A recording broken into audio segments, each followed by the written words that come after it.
The candidates are making their last push for votes in South Carolina, and Pete Buttigieg wanted to show that he was supportive of the working man and woman, and so he went to where a Fight for 15 protest was going on, but it didn't exactly work out the way that he planned. Here's a bit of video.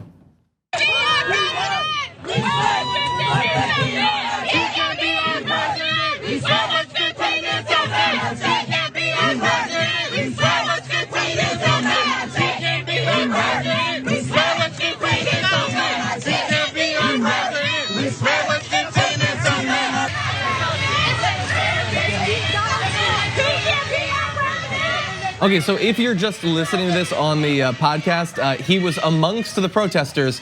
He's now fleeing. He's running down the street, being pursued by aides or security, I'm not sure. There are some protesters following him too, but he is dead set. He's not looking at anyone. He's just eyes straight. Don't look left, don't look right. Don't acknowledge anyone's around. You just walk, man, walk. It's going on for a really uncomfortable time.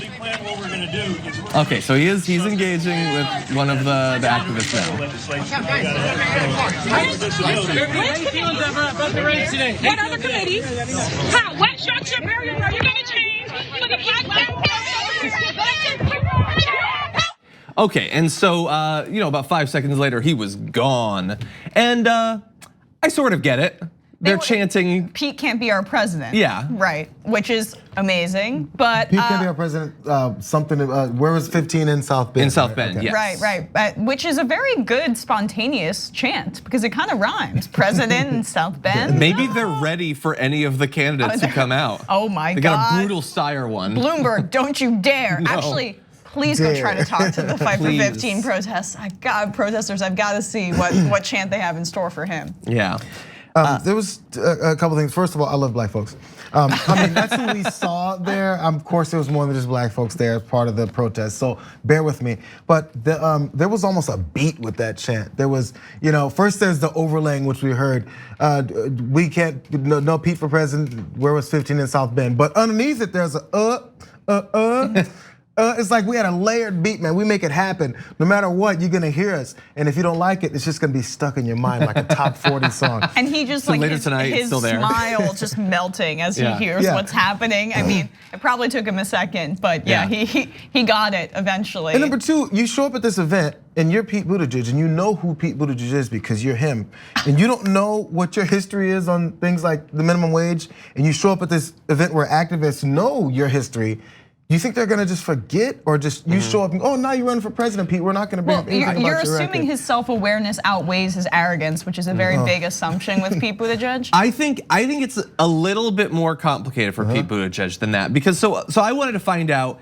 Because I'm not familiar with his record on that particular issue in South Bend. Most Americans aren't about any issue involving Pete Buttigieg in South Bend, because despite the fact that he's been running for president for a year, we're just about the only people that ever sent a reporter there to find out. And so I did a little bit of research, and here's the thing.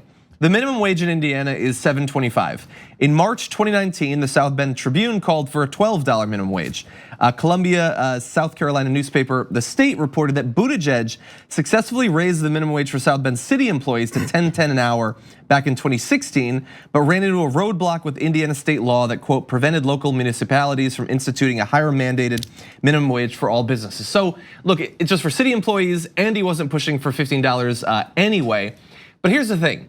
He hypothetically did try to raise at least some people a little bit, and he has been saying for more than a year that he does support a $15 minimum wage.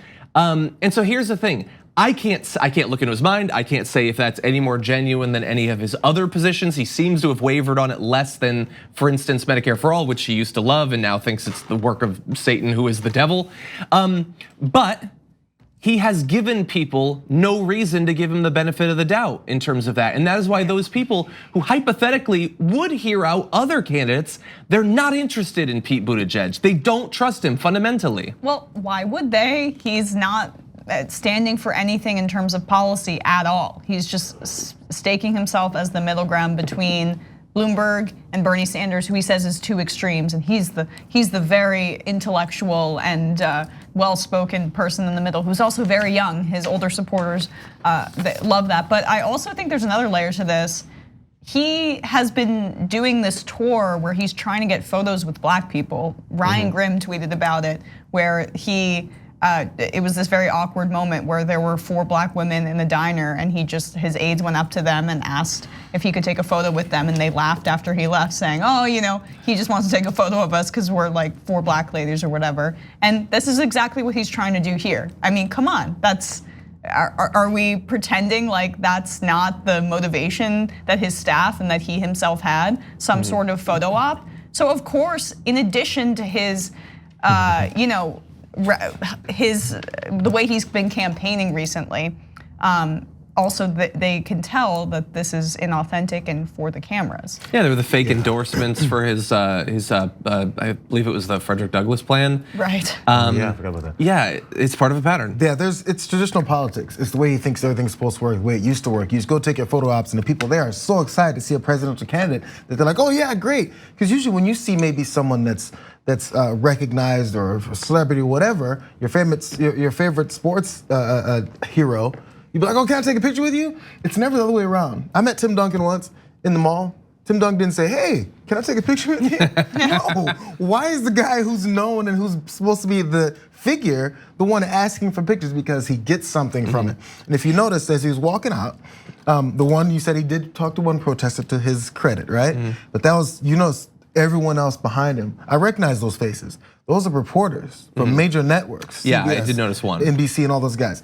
There was like 3 of them following him and had the mic in his face. So he knows who to talk to. He's like, I still gotta get this photo op. Here, okay, they're chasing me out, but at least there's, I forget her name. She's with CBS, I believe. Yeah, I forget her name. So, and then right there in the blue shirt, he's from Fox. So if this gets a couple shots of me talking to one of these constituents who's been yelling at me, at least maybe I can get a positive look here. It's still, like, if I'm gonna talk to anyone, it's not gonna be these reporters who are gonna ask me, how do you feel about how these folks are yelling at you right now? And his campaign hasn't exactly been super friendly to press. I think he only has 1 pool reporter. Biden has been extremely cagey to press, way more than I think, well, I'm excluding Bloomberg, just people, when I've been on the road, seeing how different campaigns have responded, but Buttigieg is up there. But if you have an agenda, if you have policies, going back to what you were saying about if he had actually something he could stand on, if he had principles, if people are out there and you have these 7 things that are your platform and what you want have happen when you become president, and someone says, "Hey, what about this? What about that?" You can maybe answer those things because you have actually a perspective. You don't have nothing to say. If you have nothing to say, you'll get chased away. If they have something against you, you can address those things. Even if you were wrong before about it, you can say, "Yeah, you know what? I missed the ball on that. This is where I stand now, and I'm gonna tell you why I believe in that." If you have principles, you can voice them. If you have none, you have to run. Yeah. And look, if you're watching this and you're a Buttigieg fan, it's probably pretty clear that we are not supportive of his candidacy. But I do want to note, way back more than a year ago at this point, when they had their first set of like town halls and Buttigieg was running, I did live commentary of it, and I was generally fine. I gave him, I think, a positive review. I mean, obviously I wasn't gonna end up supporting him, or almost certainly I wasn't going to, but it's as we learned more, we realized who he was, and his appeal is not designed to stand up to that sort of scrutiny, and he has reaped the benefits of that. I will also just quickly point out, I saw someone tweet, and it's very true, one of the worst things about being the same age as Pete Buttigieg is that I know he'll be running for president the rest of my life. And yeah, you think this is his last run if it doesn't work out? Nope, it's gonna go on and on. Thanks for watching the Young Turks, really appreciate it. Another way to show support is through YouTube memberships. You'll get to interact with us more. There's live chat emojis, badges.